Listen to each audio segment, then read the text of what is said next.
With every mass shooting that occurs, the same question arises. What should be done to stop these tragedies from happening?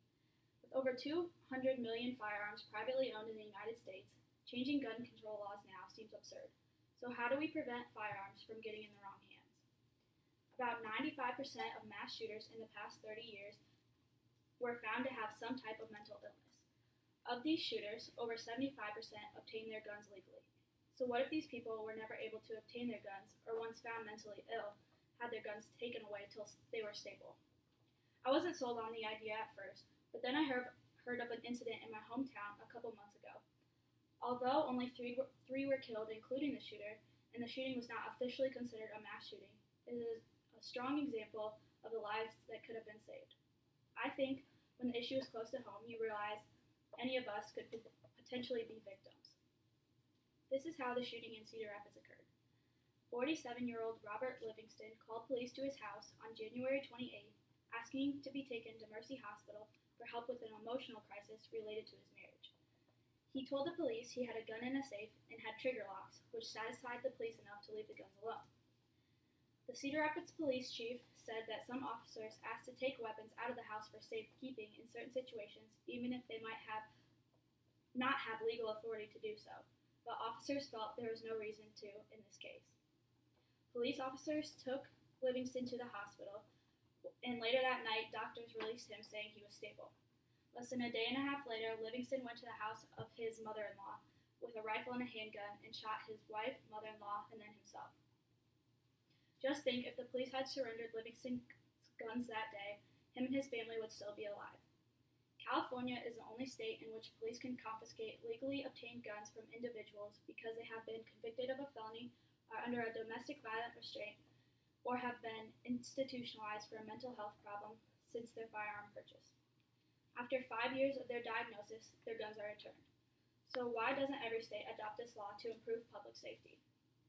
There are a few negatives to this law. This makes the law extremely controversial. In order to enforce the new restrictions, a bill had to be passed to authorize $24 million to the database and seizure teams. Yet, this money was only taken from the surplus collected from gun users who paid for background checks. This means no money was taken from any other government project and used only for the community's benefit. The main people opposed to the money situation are gun owners themselves, who think that their money should be spent elsewhere. To me, it only seems fair to make gun owners pay for this fee. The citizens not owning guns aren't contributing to the problem, so why should they have to pay? Also, in cases like Livingston's, under this law, the gun still would have not been taken because of the fact he wasn't admitted into the hospital for his mental state. But having a law such as this might push police to ask more often to hold firearms until the owner feels stable. If Livingston was worried enough to get help, he might have been worried enough to surrender his guns, again preventing the whole situation. The other problem with this law is people may become less likely to seek help for their mental illness if they know their firearms are going to be taken away. If this is the case, it comes down to family and friends to report a person having signs of mental instability.